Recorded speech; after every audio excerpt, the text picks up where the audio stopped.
Chapter 6.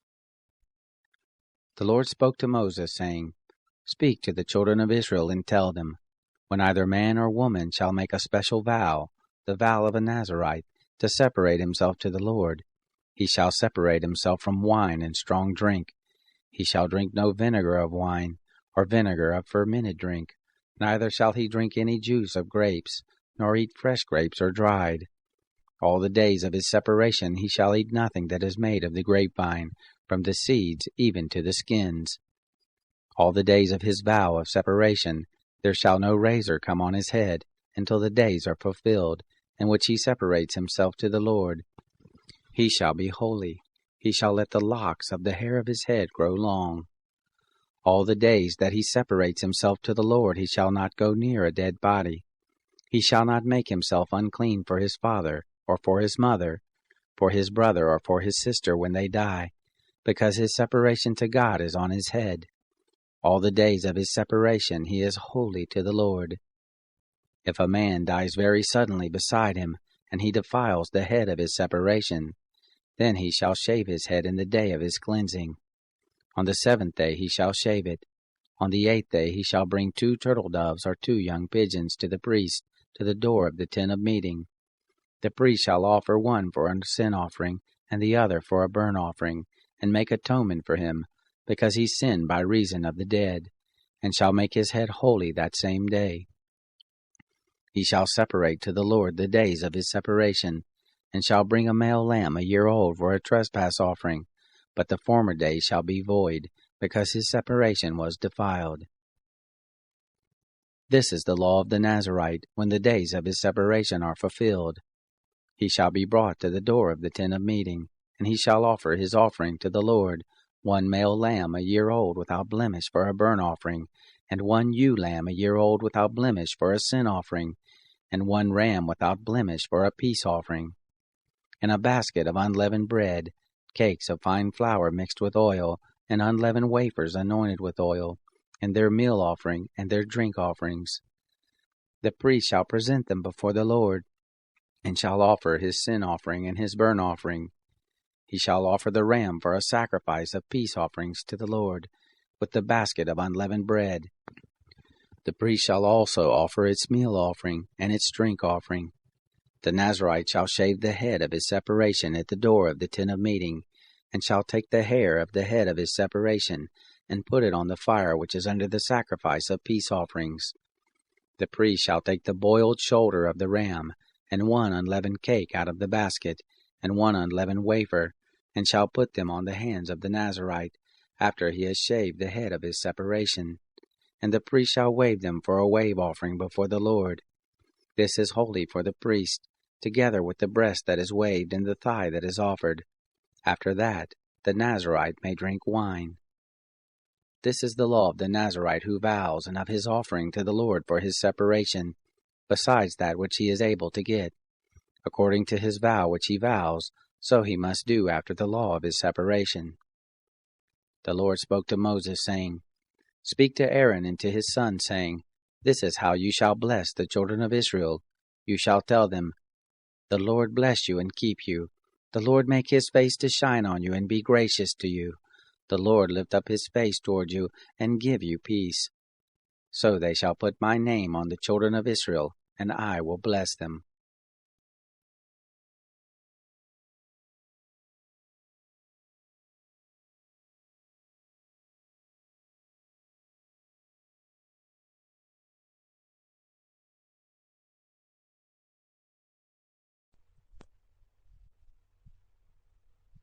Psalm 40, for the chief musician, a psalm by David. I waited patiently for Yahweh. He turned to me and heard my cry. He brought me up also out of a horrible pit, out of the miry clay. He set my feet on a rock and gave me a firm place to stand. He has put a new song in my mouth, even praise to our God. Many shall see it and fear, and shall trust in Yahweh. Blessed is the man who makes Yahweh his trust, and doesn't respect the proud, nor such as turn aside to lies. Many, Yahweh my God, are the wonderful works which you have done, and your thoughts which are toward us. They can't be set in order to you. If I would declare and speak them, they are more than can be numbered. Sacrifice and offering you didn't desire. You have opened my ears. Burnt offering and sin offering you have not required. Then I said, Behold, I have come. It is written about me in the book of the scroll. I delight to do your will, my God. Yes, your law is within my heart. I have proclaimed glad news of righteousness in the great assembly. Behold, I will not seal my lips. Yahweh, you know. I have not hidden your righteousness within my heart. I have declared your faithfulness and your salvation. I have not concealed your loving kindness and your truth from the great assembly. Don't withhold your tender mercies from me, Yahweh. Let your loving kindness and your truth continually preserve me. For innumerable evils have surrounded me. My iniquities have overtaken me, so that I am not able to look up. There are more than the hairs of my head. My heart has failed me. Be pleased, Yahweh, to deliver me. Hurry to help me, Yahweh. Let them be put to shame and confounded together who seek after my soul to destroy it. Let them be turned backward and brought to dishonor who delight in my hurt. Let them be desolate by reason of their shame that tell me, Aha, aha. Let all those who seek you rejoice and be glad in you. Let such as love your salvation say continually, Let Yahweh be exalted. But I am poor and needy. May the Lord think about me. You are my help and my deliverer. Don't delay, my God.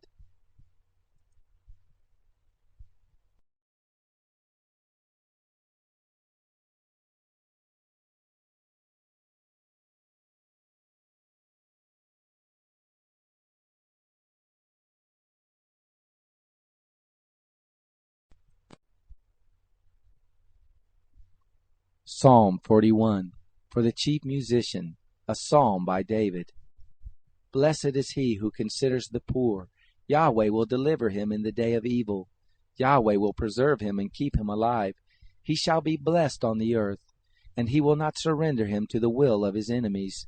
Yahweh will sustain him on his sickbed and restore him from his bed of illness. I said, Yahweh, have mercy on me. Heal me, for I have sinned against you. My enemies speak evil against me. When will he die and his name perish? If he comes to see me, he speaks falsehood. His heart gathers iniquity to itself. When he goes abroad, he tells it. All who hate me whisper together against me. They imagine the worst for me. An evil disease, they say, has afflicted him.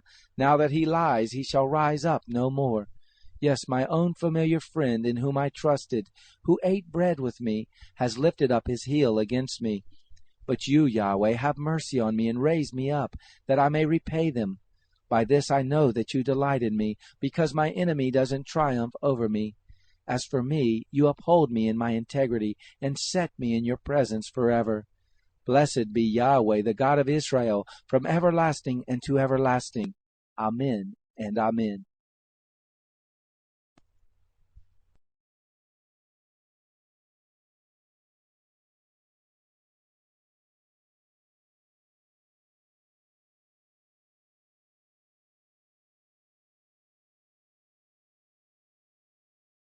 Chapter 4. Behold, you are beautiful, my love. Behold, you are beautiful. Your eyes are doves behind your veil. Your hair is as a flock of goats that descend from Mount Gilead. Your teeth are like a newly shorn flock, which has come up from the washing, where every one of them has twins. None is bereaved among them. Your lips are like scarlet thread. Your mouth is lovely. Your temples are like a piece of a pomegranate behind your veil. Your neck is like David's tower built for an armory, whereon there hang 1,000 shields, all the shields of the mighty men. Your 2 breasts are like 2 fawns. They are twins of a roe, which feed among the lilies. Until the day is cool, and the shadows flee away, I will go up to the mountain of myrrh, to the hill of frankincense. You are all beautiful, my love. There is no spot in you. Come with me from Lebanon, my bride, with me from Lebanon. Look from the top of Amana, from the hilltop of Senir and Hermon, from the lion's den, from the mountains of the leopards. You have ravished my heart, my sister, my bride. You have ravished my heart with one of your eyes, with one chain of your neck. How beautiful is your love, my sister, my bride! How much better is your love than wine, the fragrance of your perfumes than all manner of spices. Your lips, my bride, drip like the honeycomb. Honey and milk are under your tongue. The smell of your garments is like the smell of Lebanon. A locked-up garden is my sister, my bride, a locked-up spring, a sealed fountain. Your shoots are an orchard of pomegranates with precious fruits, henna with spikenard plants, spikenard and saffron, calamus and cinnamon with every kind of incense tree, myrrh and aloes with all the best spices, a fountain of gardens, a well of living waters, flowing streams from Lebanon. Awake, north wind, and come, you south, blow on my garden, that its spices may flow out. Let my beloved come into his garden, and taste his precious fruits.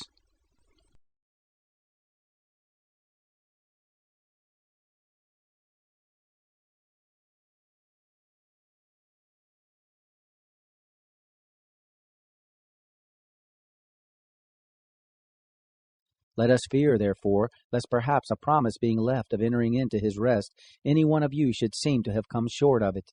For indeed we have had the good news preached to us, even as they also did. But the word they heard didn't profit them, because it wasn't mixed with faith by those who heard. For we who have heard do enter into that rest, even as he has said, As I swore in my wrath, they will not enter into my rest, although the works were finished from the foundation of the world. For he has said this somewhere about the seventh day, God rested on the seventh day from all his works, and in this place again, they will not enter into my rest. Seeing therefore it remains that some should enter therein, and they to whom the good news was before preached failed to enter in because of disobedience, he again defines a certain day, today, saying through David so a long time afterward, just has been said, Today, if you will hear his voice, don't harden your hearts. For if Joshua had given them rest, he would not have spoken afterward of another day. There remains therefore a Sabbath rest for the people of God. For he who has entered into his rest has himself also rested from his works, as God did from his. Let us therefore give diligence to enter into that rest, lest anyone fall after the same example of disobedience. For the word of God is living and active, and sharper than any two-edged sword, and piercing even to the dividing of soul and spirit, of both joints and marrow, and is able to discern the thoughts and intentions of the heart. There is no creature that is hidden from his sight, but all things are naked and laid open before the eyes of him with whom we have to do. Having then a great high priest, who has passed through the heavens, Jesus, the Son of God, let us hold tightly to our confession. For we don't have a high priest who can't be touched with the feeling of our infirmities, but one who has in all points been tempted like we are, yet without sin. Let us therefore draw near with boldness to the throne of grace, that we may receive mercy, and may find grace for help in time of need.